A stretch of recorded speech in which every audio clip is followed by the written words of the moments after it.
proposals we might suggest that would make them think twice. We have 3 questions, all of them asking you to weigh in on the issue of military spending and what situation we would be in economically if we could do away with most of it. It's an interesting question. It has both an obvious and a little more complicated answer. Obviously, we are currently fighting, depending on exactly how you count, 2 or 3 wars. I don't know whether Pakistan counts as a third one or part of the second one or whatever. It's an enormous amount of money. You should, however, be aware that most of that money stays here. That is, we talk about paying for a war over there, but it's mostly payment to American companies that make all of the equipment, to Americans who make all of the stuff that's used there, to American soldiers, to American private armies, which are now a major factor in these wars. So a great deal of that money is, in fact, what economists call military Keynesianism. In other words, it's government spending to pump up the economy, but the spending, instead of being on roads and harbors and schools and old age facilities and children and so, is for military activity. But it is a way of stimulating our economy. So if you separate that question, you could say, well, there are plenty of other ways we could stimulate the economy. We don't need to have the war do that. It is an open question what our economy would look like if you mean stop spending on the war, end of story. This economy is heavily dependent on the support and stimulus it gets by these war expenditures, since the overwhelming bulk of that money stays right here. We would have to figure out an alternative way for that kind of support, since there's no evidence that the private economy can sustain even the level of limping along economy that we have now. Another way to say it, very briefly. Please note with me, the United States government is still the owner of the General Motors Corporation and of the AIG Corporation, and in effect of all of our major banks. We haven't privatized again. We have nationalized, we have socialized those enterprises because they cannot function yet without it. That's a sign of how serious this situation is. And the government is going to continue to look for any conceivable way to keep pumping up that economy. And the war is just a politically convenient, so long as there isn't an anti-war movement. If there were one, then they would have to find, and they would find, an alternative expenditure to keep the economy going without a war. But for so long as they believe the political support is there for the war, then that's a nice way of, if you pardon the expression, killing 2 birds with one stone. I have a number of questions about the role of the labor movement. One questioner says, much of the progress in wages and working conditions from the 30s to the 70s is attributable to labor organizing and militancy, not just labor shortage. And all the questions end in some version of what will it take to get the labor movement into gear again? Okay, yeah, it's a good correction of what I presented to remind us all, and that's quite right, that it wasn't just a labor shortage, that there was also the need for the labor movement to organize and struggle and fight very hard for many of the benefits that the working class got. That's crystal clear the case.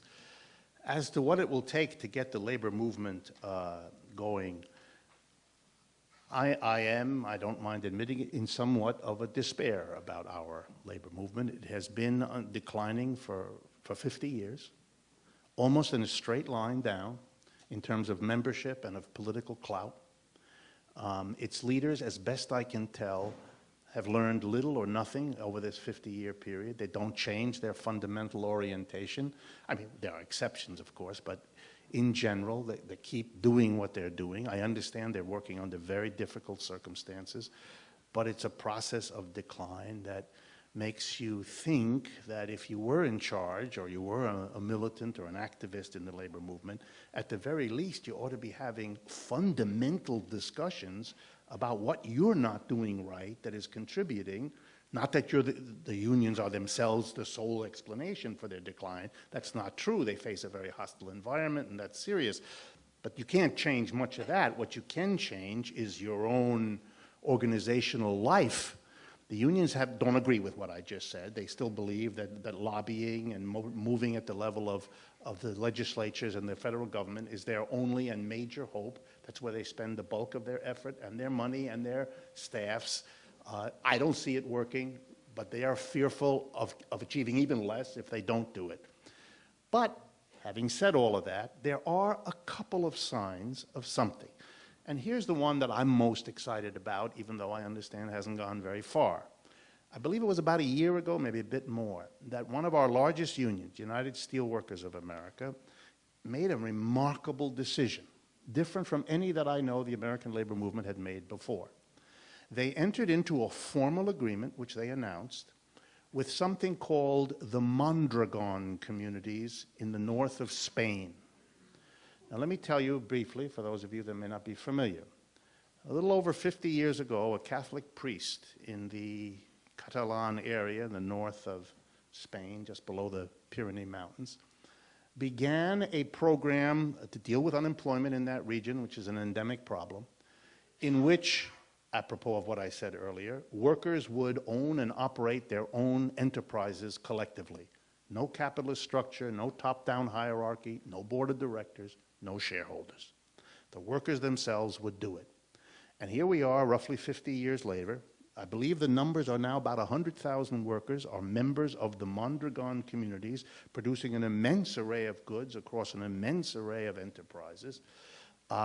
They solved the problem of labor not by driving a better bargain with an employer through collective bargaining, the American approach, but rather by a radical reorganization of production of the sort that I was pointing at the end of my talk. And it's amazing that an American trade union basically put out a statement saying, we now need to think of a kind of two-track approach. On the one hand, where it's appropriate, we'll continue to represent workers in bargaining with employers for better wages and working conditions. But on the other hand, we are allying with Mondragon to begin to explore in the United States a labor movement that would begin to push for, to work with, to organize workers to take over and run their own enterprises. And for those of you that may have seen Naomi Klein and her husband's film, The Take, about the workers who took over the factories in Argentina, it's the beginning of a sense, wow, maybe what the program of a left in America would be for unemployment today is not just that the federal government would hire, but here's what a left would say. It should hire, but in enterprises that those workers themselves would operate and collectively run. So that for the American people, an unemployment program would also give a second, even more important benefit. Americans would, for the first time, have real freedom of choice to work in a top-down capitalist enterprise or in a collectively run enterprise by workers on their own. And we as consumers would have a parallel choice. We could buy the products produced by a capitalist enterprise, or, with the same spirit that now drives some of us to buy fair-traded coffee, we would buy commodities that would have written into the sleeve of the jacket not just the country where it was made, but whether it was a capitalist or a communitarian, I'm avoiding that scary word, enterprise that we wanted to support with our purchasing dollars. That's an interesting recognition by a major American university that a radical change in what it means to be a labor organizer is maybe beginning to sprout. And that I would take to be very hopeful. You've described basically a long process through which the people running America's largest corporations, in undermining the wages of their workers, have undermined the capacity of the American consumer to absorb their products. Now, we have several questions asking why you think these corporations have willingly taken actions that then threw them into crisis. It certainly wasn't a given 3 years ago that they'd be bailed out the way they were. That's a very important question, because nothing I say should be interpreted, and I will be really upset if I think that some of you are inferring, or that I have done anything to suggest that anything about our economic system is under control. It is not under control. Let me give you some examples, and then I'll get to the specific question. When George Bush faced his second term, he and the Republicans understood that the worst possible thing to do in terms of the chances of a Republican replacing George Bush for the next presidency would be to have an economic crisis happen in the last year of his presidency. That is the worst. And he assembled the best economics advisors he could find. Larry Summers type people, you know, with all the pedigrees one could ask, and he assembled them and he gave them resources and power and influence, and everything, complete failure. They had a collapse in the last year, and he was blown out of and with him the Republicans were blown out. That lesson was not lost on Mr. Obama. He assembled the best economic advisors he could, and Larry Summers and everybody who had ever worked or even looked at Mr. Clinton was assembled there in the White House to make sure, because the last thing on earth he would want for his agenda is... So he has 10% unemployment going into the midterm elections, and he is effectively damaged badly in the political outcome.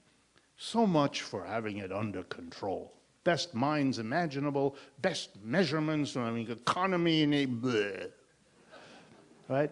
General Motors